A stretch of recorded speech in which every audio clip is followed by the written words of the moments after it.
बिहारी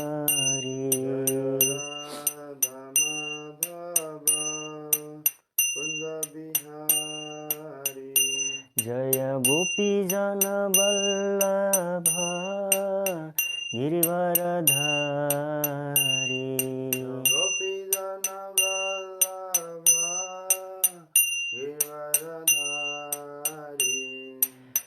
यशोदानन्दन व्रज जनरञ्जन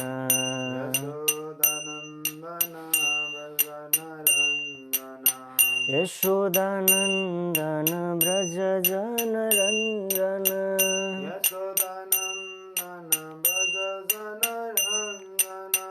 यमुना तीर बनचारी यमुना तीर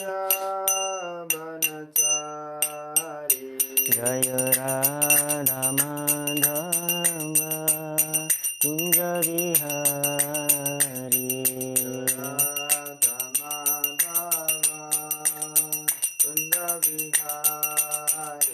जय राधा माधव कुंज बिहारी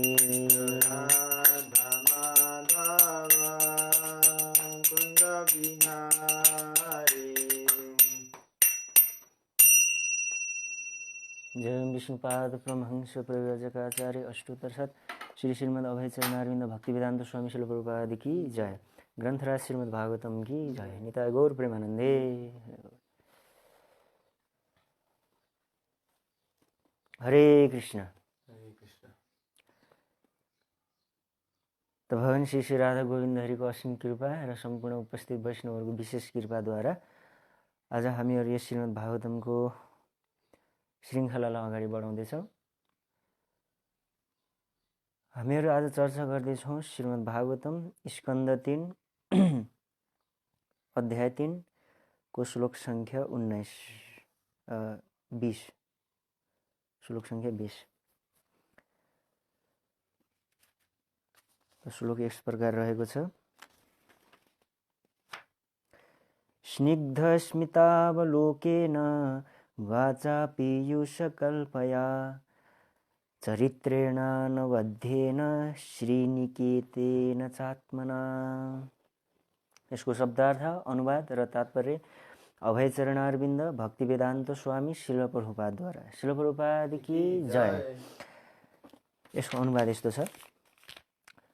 वे वहाँ पर लक्ष्मी देवी के निवास रूप अपने दिव्य शरीर में सदा की तरह अपने सौम्य तथा मधुर मुस्कान युक्त मुखारविंद, अपने अमृतमय वचनों तथा अपने निष्कलंक चरित्रों से युक्त होकर रह रहे थे। भगवान रहनु भएको थियो द्वारकामा बताइएको हैन। कसरी रहनु भएको थियो? लक्ष्मी देवीको निवासको रूपमा आफ्नो दिव्य देह सहित रहनु भएको थियो। उहाँको देहमा लक्ष्मीजी निवास गर्नुहुन्छ। सौम्य मुस्कान युक्त मुखारविंद, अमृतमय वचन र निष्कलंक चरित्रबाट युक्त भएर द्वारकामा बस्नुहुन्थ्यो। तात्पर्य, पिछले श्लोक में बताया गया है कि सांख्य दर्शन के सत्यों में स्थित भगवान श्री कृष्ण सभी प्रकार के विषयों से विरक्त है। प्रस्तुत श्लोक में यह बताया गया है कि वह लक्ष्मी देवी के निवास है। ये दोनों बात तनिक भी परस्पर विरोधी नहीं है। एकतिर भन्छ कि सबै विषयबाट विरक्त हुनुहुन्छ, फेरि उहाँसँगै लक्ष्मीजी बस्नुहुन्छ। सँगसँगै लक्ष्मीजीसँगै हुँदाखेरि पनि उहाँ विषयबाट कसरी विरक्त हुनु? विरोधी जस्तो लाग्न सक्छ, तर यिनीहरू विरोधी छैनन्। भगवान श्री कृष्ण निकृष्ट बहिरंग प्रकृति की विविधता से विरक्त है, किंतु वे आध्यात्मिक प्रकृति है अपनी अंतरंग शक्ति का नित्य आनंदमय भोग करते। जो अल्पज्ञ है वे बहिरंग तथा अंतरंग शक्तियों को इस अंतर को नहीं समझ सकते। श्रीमद् भगवद गीता में अंतरंग शक्ति को परा प्रकृति कहा गया है। विष्णु पुराण में भी विष्णु की अंतरंग शक्ति को पराशक्ति कहा गया है। श्री भगवान कभी भी पराशक्ति की संगति से विलग नहीं होते। इस पराशक्ति का तथा इसकी अभिव्यक्तियों का वर्णन ब्रह्म संहिता 5:37 में आनंद चिन्मय रस प्रतिभाविता अभिहि के रूप में हुआ है। श्री भगवान नित्य आनंदमय है और ऐसे दिव्य आनंद से प्राप्त होने वाले आस्वादन से ज्ञात है।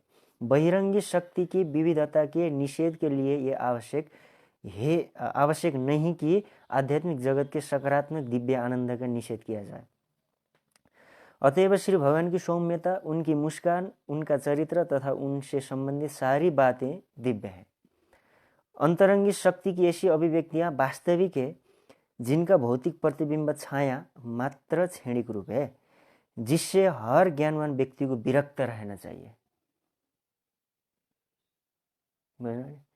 प्रभुपादजीले अन्तिममा अलिक कडा शब्द भन्नुभयो। के भन्नु? अन्तरङ्ग शक्ति की ऐसी अभिव्यक्तियां वास्तविक है, आध्यात्मिक जगतको अभिव्यक्तिहरू, जिनका भौतिक प्रतिबिंब छाया मात्र क्षणिक रूप है, जिससे हर ज्ञानवान व्यक्ति को विरक्त रहना चाहिए, हैन? इस प्रकार तात्पर्य समापन हुन्छ। ओम ज्ञानतिमिरान्धस्य ज्ञानञ्जनशलाकया चक्षुरुन्मीलितं येन तस्मै श्री गुरुवे नमः। श्री चैतन्य मनोभीष्टं स्थापितं येन भूतले स्वयं रूपः कदा मह्यं ददाति सोपदान्तिकम्। वन्देऽहं श्रीगुरो श्रीयुतपदकमलं श्रीगुरून् वैष्णवांश्च श्रीरूपं साग्रजातं सहगण रघुनाथान्वितं तं सजीवं साद्वैतं सावधूतं परिजनसहितं कृष्णचैतन्यदेवं श्रीराधाकृष्णपादं सहगण ललिता श्रीविशाखान्वितांश्च। हे कृष्ण करुणा सिन्धो दीनबन्धो जगत्पते गोपेश गोपिकाकान्त राधाकान्त नमस्ते। तत्त्वकाञ्चन गौराङ्गी राधे वृन्दावनेश्वरी वृषभानुसुते देवी प्रणमामि हरिप्रिये। वंशाकल्पतरुभ्यश्च कृपा सिन्धुभ एव च पतितानां पावनेभ्यो वैष्णवेभ्यो नमो नमः। जय श्री कृष्ण चैतन्य प्रभु नित्यानंद श्री अद्वैत गदाधर श्रीवासदि गौर भक्तवृंद। हरे कृष्ण कृष्ण कृष्ण हरे हरे, हरे राम राम राम हरे हरे। हरे कृष्ण। त विशेष प्रसंग आइरहेको छ यहाँ। भगवान श्रीकृष्णको जुन द्वारकाको स्थिति थियो नि, द्वारकामा कसरी बस्नु भएको थियो त्यसको बारेमा वर्णन छ यसमा। यहाँ के बताइयो? भगवान लक्ष्मी देवीसँग बस्नुहुन्थ्यो द्वारकामा। भगवानको श्री विग्रह दिव्य मङ्गल विग्रह जुन छ लक्ष्मीजीको निवास स्थान हो, वक्षस्थलमा निवास गर्नुहुन्छ उहाँ, हैन? अनि साक्षात् लक्ष्मीकै अवतार हुनुहुन्छ रुक्मिणीजी, रुक्मिणीजीसँग निवास गर्नुहुन्छ। तर पनि यहाँ के भनेको छ नि, भगवान सांख्य दर्शनको ज्ञानबाट परिचित हुनुहुन्थ्यो भनिएको छ। यसको मतलब के हो भने, सांख्य दर्शनको ज्ञानबाट परिचित हुनुको मतलब के हो भने संसारका हरेक पदार्थहरूबाट विरक्त हुने। बुझ्नुभयो नि? हरेक पदार्थहरू संसारमा 24 तत्त्वमा विभाजन गरेर अध्ययन गरिन्छ, यसलाई सांख्य भनिन्छ, सांख्य दर्शन, जसमा कुन कुन तत्त्वहरूको कम्बिनेसन संयोगबाट कुन कुन तत्त्वहरूको निर्माण भएको छ यो सबै तत्त्वहरूको अध्ययन गरेर अनि यी सबै तत्त्वहरूबाट अन्तिममा विरक्त भएर विष्णुलाई खोज्ने उपदेश सांख्य दर्शनले गर्छ। त विरक्त हुनै पर्छ व्यक्तिहरू, बुझ्नुभयो नि? त्यसैले यहाँ भगवानलाई सांख्य दर्शनले युक्त हुनुहुन्थ्योको मतलब के हो भने उहाँ विषय भोगबाट विरक्त हुनुहुन्थ्यो। यो त हामी जस्तो क्षुद्र जीवहरूलाई सम्झाउनको लागि भनिएको कुरा हो। विषयबाट विरक्त हुनुहुन्थ्यो, यो कस्तो अर्थ भयो त? मतलब पहिलोमा विषयमा हुनुहुन्थ्यो। कुनै व्यक्ति विषयबाट विरक्त छ भन्नुको मतलब पहिलो ऊ विषयमा थियो पछि विरक्त भयो भन्ने कुरा हुन्छ। तर भगवानको सम्बन्धमा त्यस्तो न, उहाँ चाहिँ सदा सच्चिदानन्दमय क्रियामा निमग्न रहनुहुन्छ। आनन्द चिन्मय रस प्रीति भाविताभिष ताभिर्य एव निज रूपतया कलाभि हो। आफ्नो निज स्वरूप शक्तिको विलासमा नै उहाँ मग्न रहनुहुन्छ। यहाँ प्रभुपादजीले बताउनु भयो भौतिक प्रकृतिको विलासमा उहाँ कहिले पनि आउनुहुन्न। बुझ्नुभयो नि? प्रकृतिको विलासमा कहिले पनि आउनुहुन्न। भगवान दिव्य सच्चिदानन्दमय हुनुहुन्छ र लक्ष्मीजी सदा निवास गर्नुहुन्छ। लक्ष्मीजीको स्थिति कस्तो छ भने भगवान विष्णुको सम्बन्धमा लक्ष्मीजीको स्थिति कस्तो भन्दाखेरि सायुज्य अवस्था छ लक्ष्मीजीको। भनेको भगवानको वक्षस्थलमा बस्नुहुन्छ, उहाँको शरीरमा निवास गरेर भगवान विष्णुले जुन आनन्द आफ्नो स्वरूप आनन्द जति पनि आनन्दहरू उपभोग गर्नुहुन्छ त्यो आनन्द उहाँले पनि उपभोग गर्नुहुन्छ। यस्तो स्थिति छ। श्रीमान मध्वाचार्यजी पूर्ण प्रज्ञ तीर्थ भनिन्छ जसलाई, हाम्रो सम्प्रदाय पनि मध्वानुगत सम्प्रदाय हो। त मध्वाचार्यजीले सायुज्य मोक्षको विषयमा विशेष कुराहरू बताउनु भयो हो। 5 किसिमका मुक्तिहरू हुन्छन्, सालोक्य, शास्त्री, सामिप्य, सायुज्य, सारूप्य। त यी किसिमका मुक्तिहरू मध्ये वैष्णवहरूले चाहिँ सायुज्य मुक्तिलाई एकदमै घृणाको रूपले हेर्ने गर्नुहुन्छ, जुन चाहिँ भगवानमा लीन हुने भन्ने कुरा। तर यो सायुज्य मुक्ति मायावादीहरूले बुझेको अनुसारको सायुज्य मुक्तिलाई वैष्णवहरूले निन्दा गर्नुभएको। बुझ्नुभयो नि? सायुज्य मुक्ति वैकुण्ठमा पनि प्राप्त गर्न सकिन्छ, भगवत शरीरमा प्रवेश गरेर प्राप्त हुन्छ भनेर मध्वाचार्यले आफ्नो दर्शनहरूमा बताउनुहुन्छ। त्यो सायुज्य मुक्ति कस्तो हुन्छ? जीवले सायुज्य मुक्ति प्राप्त गरिसकेपछि भगवान विष्णुको शरीरमा प्रवेश गर्छ। शरीरमा प्रवेश गरेर ऊ भगवानसँग एक हुँदैन, छुट्टै रहन्छ, भगवानसँग एक हुँदैन ऊ। तर भगवान विष्णुले जति पनि आनन्द उपभोग गर्नुहुन्छ नि, आफ्नो स्वरूप आनन्द, सच्चिद आनन्द, ज्ञान आनन्द, लादिनी शक्तिको जुन आनन्द उपभोग गर्नुहुन्छ, त्यो आनन्द जीवले पनि भगवानसँगै रहेर उपभोग गर्छ, उहाँकै शरीरमा रहेर। बडो विचित्र वर्णन गर्नुहुन्छ मध्वाचार्यले कि जीवले जब चाह्यो भने ऊ बाहिर पनि आएर अरू स्वरूपमा रहेर पनि उसले सेवा गर्न सक्छ र फेरि भगवानको आज्ञाले भगवानको शरीरमा प्रवेश गर्ने। यसलाई सायुज्य मोक्ष भनिन्छ। बुझ्नुभयो नि? ऊ त्यसमा लीन हुँदैन, भगवानमा लीन हुँदैन हो। मध्वाचार्यले विभिन्न उदाहरणहरूबाट पुष्टि गर्नुहुन्छ, जस्तो चिति तन्मात्रेण तदात्मकत्वात् सम्पद्धाविर्भावेन स्वयं शब्दात् इत्यादि जुन ब्रह्मसूत्रका उक्तिहरू छन्, यी उक्तिहरूबाट मध्वाचार्यले प्रमाणित गर्नुहुन्छ कि जीवको पृथक अस्तित्व रहन्छ, तर भगवत शरीरमा रहेर भगवानले जस्तै आनन्द उपभोग गर्छ उसले। तर पनि भगवान विष्णु अनन्त हुनुहुन्छ, महान हुनुहुन्छ, दिव्य गुण अनन्त छ उहाँको। जीव कहिले पनि उहाँको अनन्त गुणहरूको आस्वादन गर्नै सक्दैन। बुझ्नु है? रामानुजीय वैष्णव परम्पराको सिद्धान्त र मध्व सम्प्रदायको परम्पराको सिद्धान्तमा अलिकति किञ्चित भेद यति मात्रै छ कि रामानुज सम्प्रदायमा भन्नुहुन्छ कि मुक्ति प्राप्त गरिसकेपछि सबैले सारूप्य मुक्ति प्राप्त गर्छ वैकुण्ठमा चतुर्भुज स्वरूपमा। मध्वाचार्यले भन्नुहुन्छ त्यस्तो नहुन पनि सक्छ, जुनसुकै स्वरूपमा पनि स्थित हुन सक्छ। त्यस्तै प्रकारले मध्वाचार्यजीले लक्ष्मीजीको विषयमा बताउनुहुन्छ कि लक्ष्मीजीको स्थिति पनि सायुज्य अवस्थाको स्थिति हो। बुझ्नु नि? भगवानको वक्षस्थलमा निवास गर्नुहुन्छ भनेको भगवानको शरीरभित्र, उहाँको शरीरमा एक भएर निवास गर्नुहुन्छ, तर उहाँ विष्णु बनेर निवास गर्नुहुन्न उहाँ चाहिँ। लक्ष्मीजीको सम्बन्धमा पनि विभिन्न सम्प्रदायमा विभिन्न कुराहरू छन्। कुनै कुनै सम्प्रदायमा लक्ष्मीजीलाई जीव तत्त्व मान्छ। बुझ्नुभयो नि? कहीँ कहीँ उहाँलाई जीव तत्त्व भनेर सम्बोधन गर्छ र उहाँले भन्नुहुन्छ कि भगवान विष्णुको कृपाले गर्दाखेरि उहाँ पनि सर्वज्ञ हुनुहुन्छ, सर्वत्र निवास गर्नुहुन्छ, तर उहाँ हुनुहुन्छ जीव तत्त्व, यस्तो भन्छ कोही कोहीले। तर वास्तविकतामा त्यस्तो नभएर हेर्ने भने उहाँ जीव तत्त्व नभएर विष्णु कोटिकै स्तरमा हुनुहुन्छ र सम्पूर्ण जगन्माता हुनुहुन्छ। उहाँकै इच्छाले नै यो सारा संसारको सृष्टि हुन्छ, उहाँकै भूभ्रङ्गिमाले नै यो सारा संसारको विनाश पनि हुन्छ भनेर वैष्णव दर्शनहरूमा आउँछ। त यतिसम्म बताएको छ कि लक्ष्मीजीले पनि पुरा भगवान विष्णुको गुणको आनन्दको पुरा आस्वादन गर्न सक्नुहुन्न। भगवान भनेको महान अनन्त हुनुहुन्छ, अनन्त अद्भुत हुनुहुन्छ, उहाँको कुनै पनि चिजमा जीवको साम्य हुनै सक्दैन। बुझ्नुभयो नि? कुनै पनि स्थितिमा साम्य हुन सक्दैन। त यस प्रकारले लक्ष्मीजीको बारेमा विभिन्न ठाउँमा बताइन्छ र भगवान श्रीकृष्ण यो संसारमा अवतीर्ण हुँदाखेरि लक्ष्मीजी पनि रुक्मिणी देवीको रूपमा अवतार लिनुभयो। अनि रुक्मिणी देवीको रूपमा अवतार लिएर उहाँले आफ्नै जुन सनातन शाश्वत प्रियतम भगवान हुनुहुन्छ उहाँलाई नै फेरि प्राप्त गरेर द्वारकामा निवास गर्नुभयो हो। र जब भगवान कृष्ण वृन्दावनमा हुनुहुन्थ्यो, वृन्दावनमा पनि उहाँले प्रवेश पाउनको लागि लक्ष्मीजीले प्रार्थना गर्नुभयो। हाम्रो आचार्यहरू बताउनुहुन्छ कि भगवान कृष्णले उहाँलाई आफ्नो वक्षस्थलमा एउटा सुनौलो रेखाको रूपमा निवास दिनुभयो होइन। किनकि भगवान कृष्णले भन्नुहुन्थ्यो कि म चाहिँ गोपीहरूको मात्रै सम्पत्ति हुँ, अब तिमीसँग मेरो सम्बन्ध हुने भनेको द्वारकामा हो, त्यसैले कृपया यतातिर डिस्टर्ब अलि नगर भनेर भनेपछि होइन मलाई हजुरसँगै बस्नुपर्छ भनेपछि भगवान कृष्णले के गर्नुहुन्छ, सुनौलो रेखाको रूपमा वक्षस्थलमा निवास दिनुहुन्छ। त्यसैले कृष्णको शरीरमा वक्षस्थलमा एउटा सुनौलो रेखा छ जुन चाहिँ लक्ष्मीजीको चिन्ह हो होइन।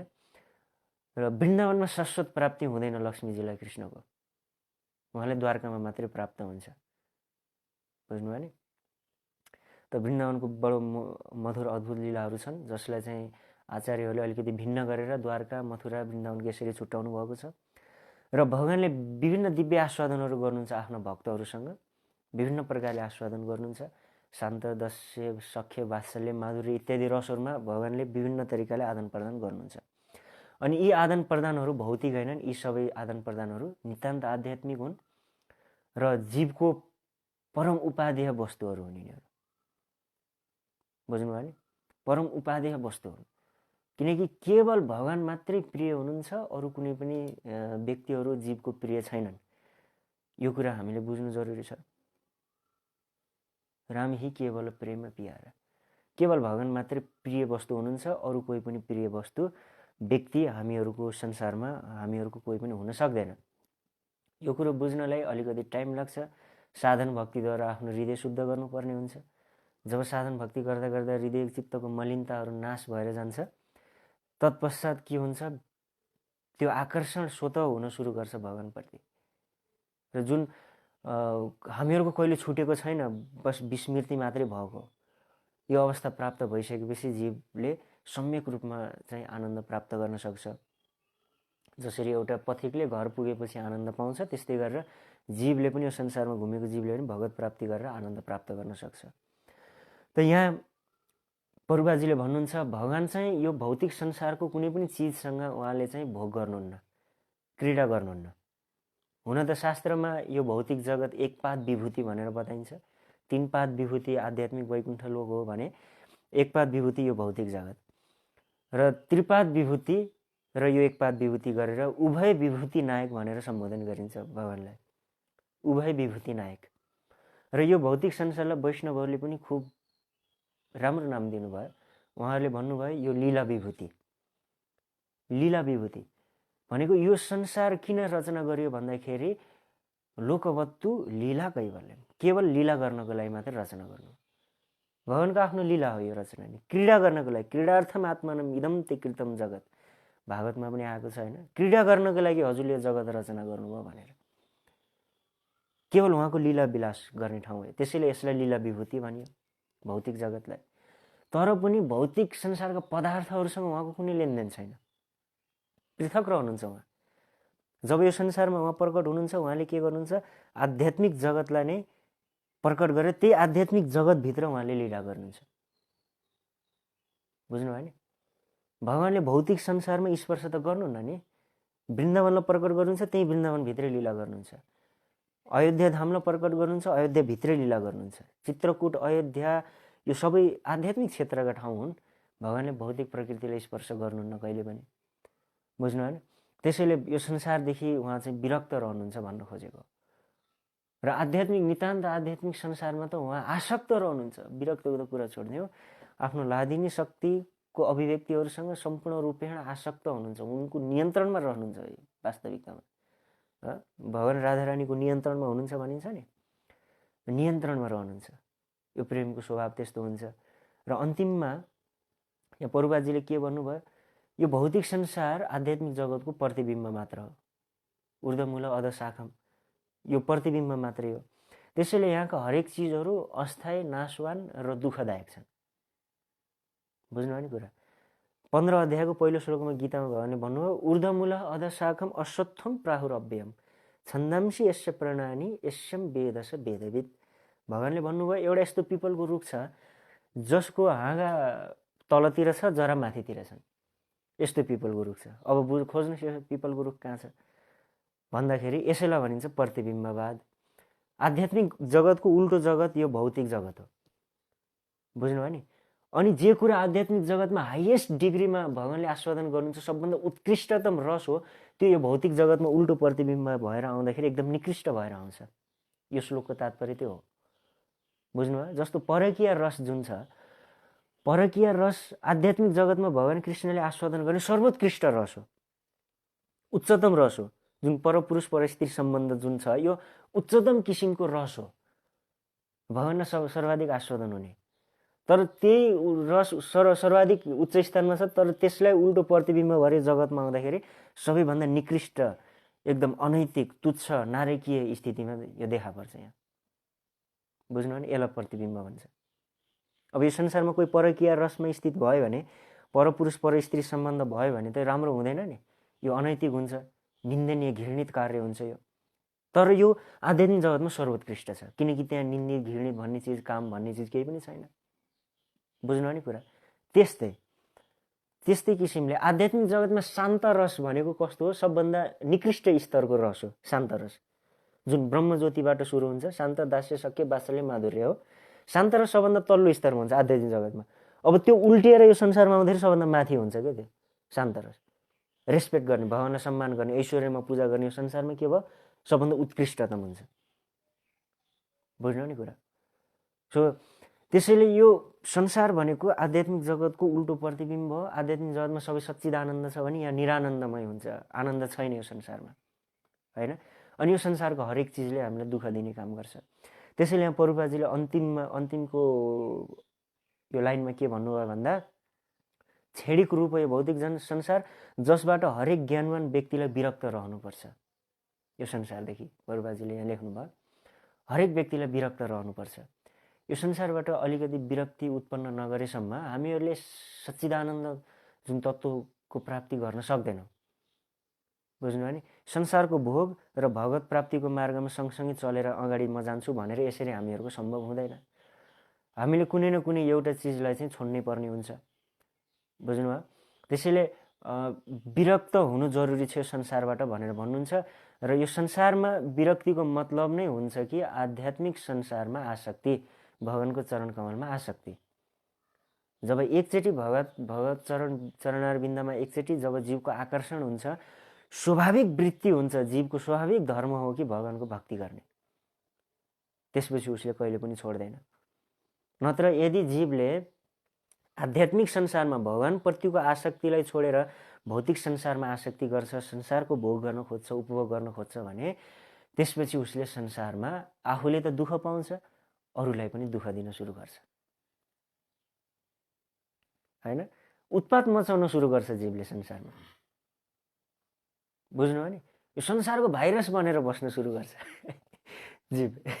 एकजना विचारकले भन्नु, एकजना विचारकको म विचार भन्दैछु कि वर्तमान समयमा यो कोरोना भाइरसको जुन सङ्क्रमण छ, महामारीको रूप लिइरहेको छ, हजारौँ मानिसहरू मरिरहेका छन्। यो सबैको कारण के हो? हेर्नु, श्रील प्रभुपादजीले आफ्नो तात्पर्यहरूमा हरेक समयमा यी कुराहरू बताइराख्नु भएको छ कि यो दुःखालय हो। यहाँ भोग गर्न खोज्नुभयो, तपाईँले प्रकृतिमा आधिपत्य जमाउन खोज्नुभयो भने दुःख हुन्छ, छोडिदिनुहोस्, यो नगर्नुहोस्। हजुरले जीविका निर्वाह गरेर कर्तव्य रूपमा बाँच्नुहोस्, तर भगवत प्राप्तिको लागि अगाडि बढ्नुहोस्। तर जब यो कुरा नबुझेर व्यक्तिले के गर्छ? संसारमा भोग गर्न सुरु गर्छ। प्रकृतिलाई यस्तो तहसनहस बनाइदिन सुरु गर्यो हामी मानिसहरूले। वास्तवमा विचार गर्नु, पहिलाको वैदिक सभ्यतामा मानिसहरू प्रकृतिसँग सामञ्जस्य गरेर बिताइरहेका थिए आफ्नो जीवन हो। थोरै अल्प आहार, अल्प धन सङ्ग्रह, यो सबै चिजहरू गरेर खेतीपातीबाट उब्जाउ भएको सब्जीहरू खाएर, धान चामलहरू खाएर सबै व्यक्तिहरू एकदम सन्तुष्ट जीवन बिताइरहेको अवस्था थियो। प्रकृतिसँग सामञ्जस्य गरेर जीवन बिताएको अवस्था थियो। मानिसहरूमा एउटा किसिमको सन्तुष्टिपन, सुखको अनुभूति त्यो समयमा मानिसहरूमा थियो। तर जब मानिसहरूमा इच्छा आकाङ्क्षाहरू बढ्न सुरु गर्यो, आकाङ्क्षाहरू महत्त्वाकाङ्क्षाहरू बढ्न सुरु गर्यो, त्यसपछि मानिसले प्रकृतिमाथि अझै बढी आधिपत्य जमाउने इच्छा गर्यो। त्यसको फलस्वरूप के भयो? हेर्नुहोस्, पहिला जनावर मानिसहरूसँगै मिलेर बस्थे, एउटा सामञ्जस्य जस्तै स्थितिमा बस्ने गर्थे मानिसहरू सबै।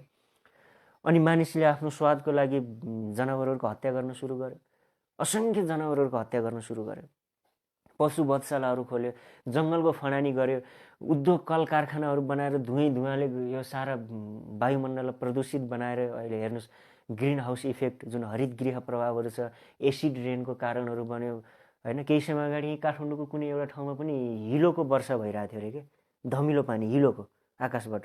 म गाडीमा आउँदाखेरि त्यो गाडीमा 2-4जना महिलाहरूले कुरा गरिरहेको थिए कि बिहान उठेको त हिलोको पानीको वर्षा भइरहेको। यो सबै किन कसले गरिरहेको छ? मान्छेले गरिरहेको छ। थोरै देवताहरूले गर्छ यस्तो।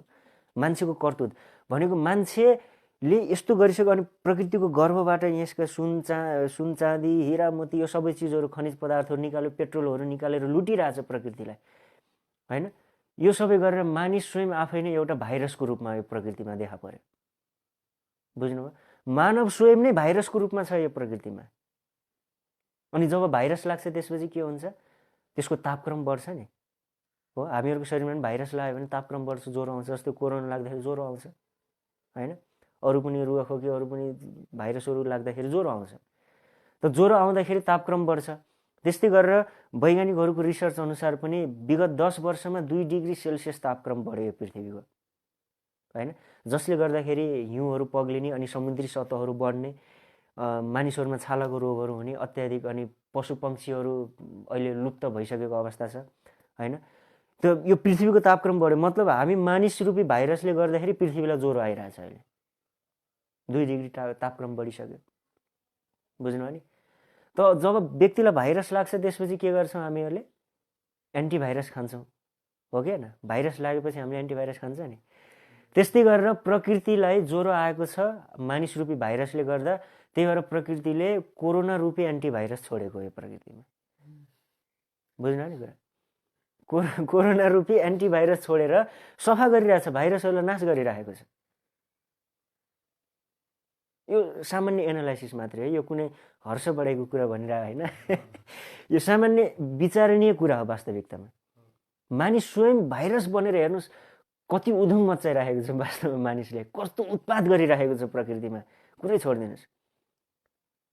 मांस निर्यातको तपाईँले रेट हेर्नुभयो भने इन्डियामा विशेष गरेर कयौँ प्रतिशतमा वृद्धि आइरहेको छ कि त्यो विगत 10 वर्षमा। सम्पूर्ण जति पनि मांस निर्यात गर्ने देशहरूलाई पछाडि पारेको छ भारतले, होइन।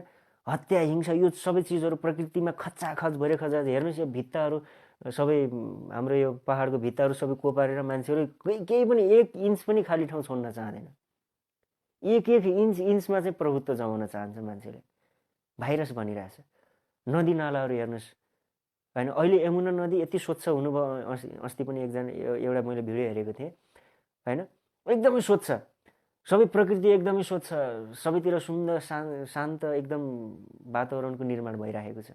मतलब प्रकृति अब स्वस्थ हुँदैछ एन्टिभाइरस खाएर, बुझ्नु?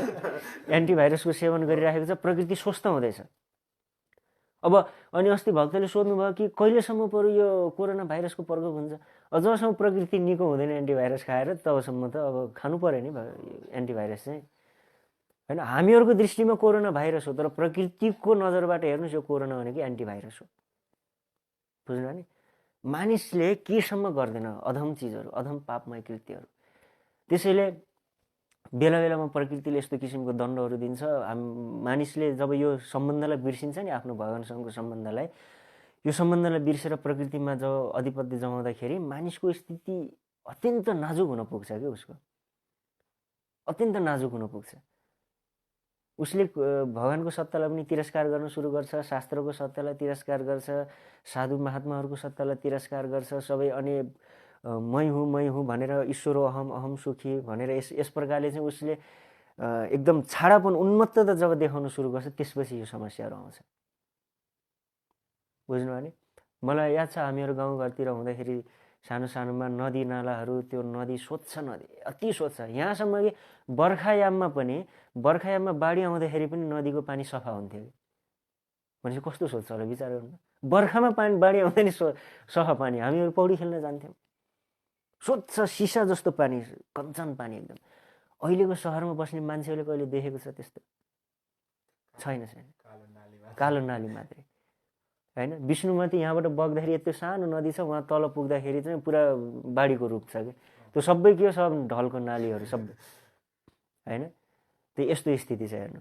एकजना भक्तले भन्दै हुनुहुन्छ नि, लगभग 60 वर्ष पहिला, 50-60 वर्ष पहिला हामीहरूले यो विष्णुमतीको पानी खान्थ्यौँ, बागमतीको पानी खान्थ्यौँ, त्यहीँबाट गाग्रीमा पानी भरेर लिएर आउँथ्यौँ भने एकजना बुढाले सुनाउनुहुन्थ्यो कि, बुढो व्यक्तिले। अनि म यसो विचार गरेको त्यति बेला कस्तो थियो होला यो समय, बागमतीको पानी गाग्रीमा भरेर लिएर आउँथ्यौँ हामीले भन्नुहुन्थ्यो। अनि मान्छेहरूले ठाउँमा बागमतीको ठाउँमा आफ्नो पानी भर्ने ठाउँ बनाएको थियो अरे कि नदीमा, होइन। जसरी पानी ल्याउनको लागि डाँडाबाट ठाउँमा त्यो मङ्गालहरू बनाउँछ नि, त्यस्तै किसिमका मङ्गालहरू जस्तै बागमतीमा पानी ल्याउनलाई बनायो। त्यति स्वच्छ पानी, सफा। अब विचार गर्नुहोस्, अब अहिले नजिकबाट हिँड्न गाह्रो छ, होइन। यो मानिस रूपी भाइरसले फैलाएको सङ्क्रमण होइन त, यो यति सङ्क्रमण फैलाइरहेको छ मानिसहरू, कुरै छोडिदिनु। त्यही भएर प्रकृतिलाई नितान्त आवश्यकता थियो कि यो एन्टिभाइरस खानुपर्ने, कोरोना रूपी एन्टिभाइरस खानुपर्ने नितान्त आवश्यकता थियो। त्यसकै फलस्वरूप यो भएको, बुझ्नुभयो। त्यसैले सबै व्यक्तिलाई, जो पनि व्यक्तिले यो सामाजिक सञ्जालबाट यो प्रथमचोटि हेरिराख्नु भएको छ, अथवा नयाँ व्यक्ति हुनुहुन्छ भने कृपया यो कुरालाई ध्यान दिएर बुझ्ने कोसिस गर्नुहोस्। यो कुरालाई ध्यान दिएर बुझ्ने कोसिस गर्नुहोस्। प्रकृतिसँग यदि हामीहरू सामञ्जस्य हुन सकेनौँ भने हामीहरूको यो त सुरुवात मात्रै हो। अझ योभन्दा हाई डोजको एन्टिभाइरस पनि खानुपर्ने हुन्छ प्रकृतिले। ज्वरो अलि बढी बढ्यो भने अझै बढी हाई डोजको पनि त खानु पर्यो नि, होइन? त्यसैले सादा जीवन उच्च विचार। सादा जीवन उच्च विचार कति बेला मात्र हुन सक्छ सम्भव भन्दा जब हामीले आध्यात्मिक प्रक्रियालाई स्वीकार गर्छौँ जीवनमा। आध्यात्मिक प्रक्रियालाई जब जीवनमा हामीले स्वीकार गर्छौँ त्यसपछि मात्रै हामीहरूले जीवनको लक्ष्य प्राप्त गरेपछि अनि व्यक्ति सिम्पल भन्छ कि जब जीवनमा लक्ष्य नै छैन अनि तडक भडक हुन सुरु गर्छ। लक्ष्य जब प्राप्त हुन्छ जीवनमा त्यसपछि व्यक्ति सामान्य स्थितिमा रहन्छ। किनकि यो ठाउँ भनेको मेरो तडक भडक, मेरो सो गर्नको लागि, मेरो प्रदर्शन, म यहाँ इन्जोय गर्ने ठाउँ होइन यो। बुझ्नुभयो नि? मलाई जति उपभोग गर्न दिएको छ। त्यसैले हाम्रो वैदिक सिद्धान्तले भन्छन् ईशावास्यमिदं सर्वं यत्किञ्चं जगत्यां जगत् तेन त्यक्तेन भुञ्जिथा मा गृधः कस्य स्विदधनम्। अद्भुत बाणीहरू छ शास्त्रहरूमा। त यी कुराहरूलाई बुझेर जब हामीले आध्यात्मिक अनुशीलन गर्छौँ र प्रकृतिलाई सम्मान गर्छौँ, भगवानको भक्तिमय सेवामा अगाडि बढ्न सुरु गर्छौँ भने त्यसपछि हामीहरूले आनन्दपूर्वक जीवन बिताउन सक्छौँ यो संसारमा रहेर पनि। बुझ्नुभयो नि?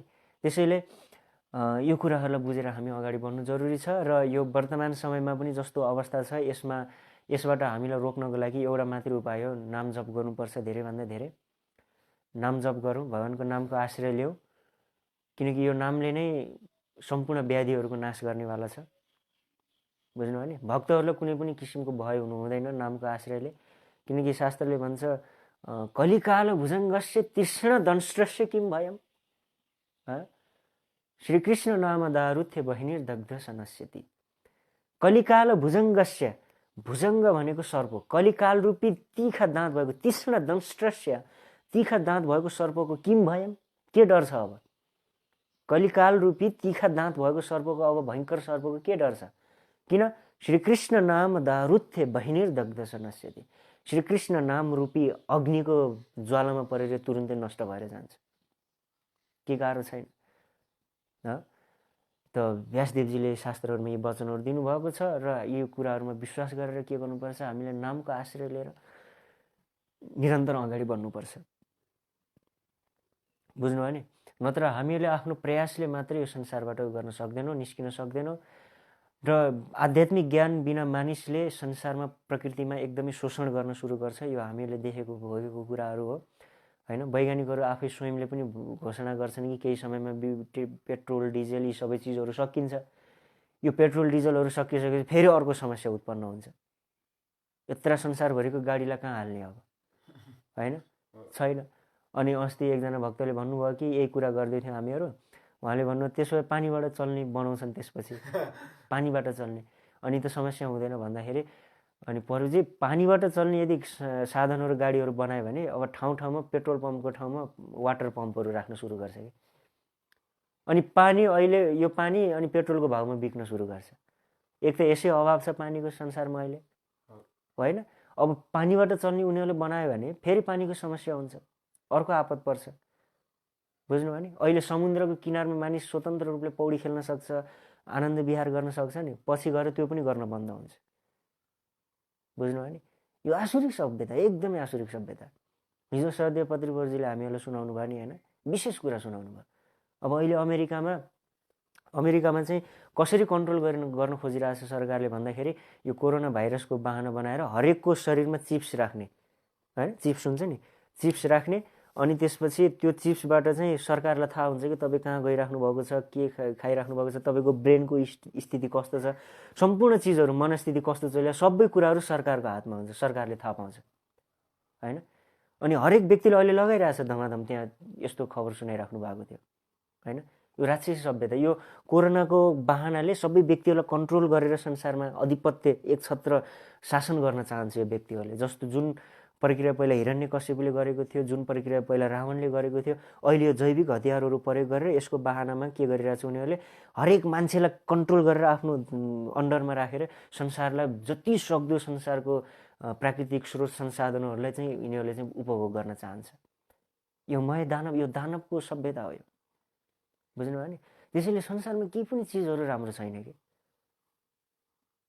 बुझ्नु थोरै पनि हिजो सधैँ पदरबाबुले हामीले यस्तो राम्रोसँग सम्झाउनु भयो यो संसारको स्थिति राति 9:30 बजे बसेर हामीलाई सम्झाउनु भयो होइन कि हेर्नुहोस् परिस्थिति यस्तो यस्तो छ यो कुरा सबैलाई थाहा छ उहाँले भन्नु सबैलाई सबै ठुला ठुला शीर्षस्थ व्यक्तिहरूलाई थाहा छ मोदीलाई पनि थाहा छ यो सबै कुराहरू कि यो सबै मानवताले कन्ट्रोल गरेर आफ्नो नियन्त्रणमा राख्नलाई प्रयोग गरिएको जैविक हतियार हो यो अनि त्यो कार्य चिप्सको माध्यमबाट अब गर्न सुरु गर्दैछ उनीहरूले पछि गएर उनीहरूले यो नियम बनाउँदैछ कि तपाईँले यदि चिप्स लगाउनु भएन भने तपाईँले ब्याङ्किङ कार्यहरू गर्न पाउनुहुन्न सरकारी सुविधाहरू प्राप्त गर्न पाउनुहुन्न तपाईँले होइन मतदान गर्न पाउनुहुन्न कुनै पनि एउटा राष्ट्रको सामान्य नागरिकलाई राष्ट्रले जुन सुविधाहरू दिन्छ नि त्यो सुविधाहरू उपभोग गर्न पाउनुहुन्न यदि तपाईँले चिप्स लगाउनु भएन भने अब विचार गर्नुहोस् राष्ट्रमै यो नियम आयो भने अब त्यो नलगाइकन बस्न सक्दैन अनि उनीहरूले त्यो चिप्स लगाएर हरेक नागरिकलाई कन्ट्रोल गर्छ यस्तो संयन्त्रहरू बनाइराखेको छ उनीहरूले बुझ्नु नि त्यसैले अगाडिको परिस्थिति बडो खतरनाक परिस्थिति आउँदैछ बडो दुःखदायी परिस्थिति आउँदैछ मानिसहरू पीडित हुने अवस्था छ एकदमै यो त सुरुवात मात्रै हो किनकि कलिको लक्षण नै यही हो बुझ्नु नि रोग दुर्भिक्ष अकाल महामारी अनि सरकारबाट पीडित राज्यबाट पीडित भएर भागवतमा भविष्यवाणी छ नि पछि मानिसहरू जङ्गलमा भागेर जानेछन् उनीहरू बस्नै सक्दैन बस्नै नसक्ने स्थिति हुन्छ यहाँ बुझ्नु सो त्यसैले मानिसहरूलाई कन्ट्रोल गर्नको लागि असुरी स्वभाव भएको मानिसहरूले के हदसम्म गर्न सक्छ भन्ने कुराहरू हामीले थोरै सूक्ष्मतामा गएर एनालाइसिस गऱ्यो भने बुझ्न सक्छ तर अहिले एजुकेसनहरूमा यो सबै चिजहरूमा कसरी पढाइरहेछ स्टुडेन्टहरू अहिले साइन्स पढ्ने स्टुडेन्टहरू खुब गर्वको साथ साइन्स साइन्स साइन्स साइन्स भनेर बसिरहेछ उनीहरू मतलब ठुलो डेभलपमेन्ट हुँदैछ अगाडि भनेर उनीहरूले सोचिरहेछ अनि यिनीहरूले बुझिरहेको छैन एजुकेसनको सिस्टम पनि त्यसरी डिजाइन गरिरहेछ कि उनीहरूलाई पनि त्यही असुरी सभ्यतामा लगेर यिनीहरूलाई युज गरेर अनि सबैलाई कन्ट्रोलमा ल्याउने सिस्टमहरू बनाइरहेछ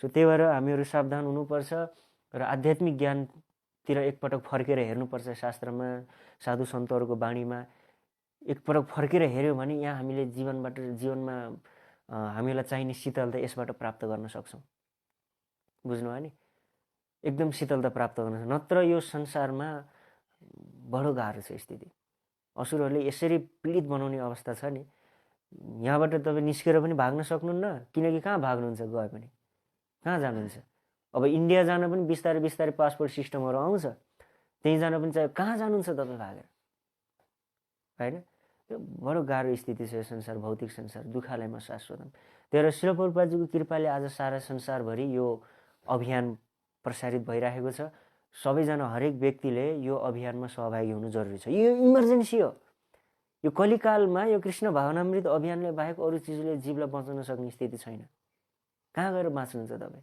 कुन संस्थामा गएर बाँच्नुहुन्छ जुन संस्थामा जानुहोस् उही कलिकै अखाडाहरू हुन् सबै कहाँ गएर बाँच्नुहुन्छ होइन त्यसैले यो कृष्ण भावनामृत अभियान भनेको शिल प्रभुपादजीले भन्नुहुन्थ्यो यो इमर्जेन्सी हो यो यसलाई रिल्याक्स गरेर नलिनुहोस् हजुरहरूले इमर्जेन्सी सिचुएसन हो प्राप्त भएकाले इमर्जेन्सी सम्झेर एकदम तीव्र साधना भक्ति गर्नुहोस् प्राप्त भएको छैन जसलाई तत्काल यसलाई स्वीकार गरेर अगाडि बढ्नुहोस् नत्र अरू उपाय छैन यो संसारमा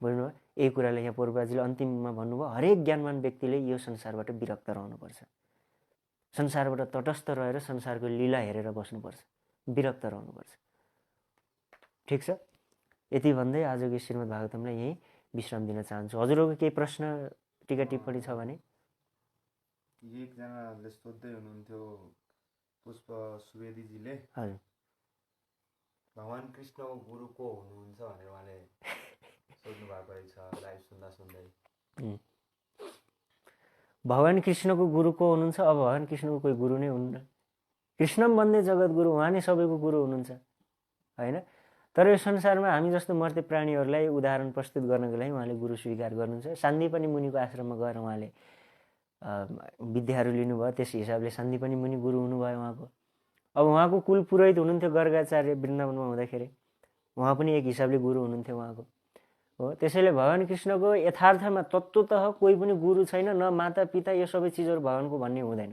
केही पनि बुझ्नु तर भगवान चाहिँ आफ्नो भक्तको भक्ति परिवश भएर चाहिँ विभिन्न क्रियाकलापहरू उनीहरूको आनन्दको लागि गरिदिने गर्नुहुन्छ यो सबै त्यही हो अरू केही जिज्ञासा छ अरू ठिक छ। हरे कृष्ण कृष्ण कृष्ण हरे हरे, हरे राम राम राम हरे हरे। ग्रन्थराज श्रीमद् भागवतम की जय।